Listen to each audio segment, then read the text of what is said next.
Kapag ang sistema ang may problema, paano makakamit ang tunay na hustisya?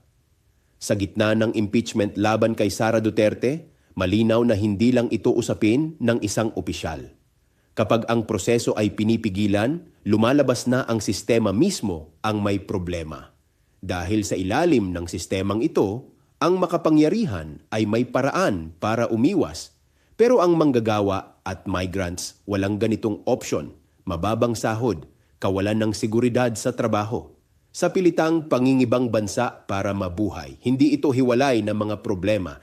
Ito ay bunga ng iisang sistemang hindi nagbabago. Kaya ang tanong, anong klaseng hustisya ang hinahanap natin? Hustisyang nasa papel lang o hustisyang nararamdaman sa buhay ng tao? Dahil ang tunay na hustisya hindi lang sa proseso, kundi sa pagbabago ng sistemang nagpapahirap sa manggagawa at migrants. Ako si Bishop Tonyo at ito ang Damdaming Makabayan dito sa Bana Media, tahanan ng mahahalagang balita, iisang katotohanan at malinaw na paninindigan.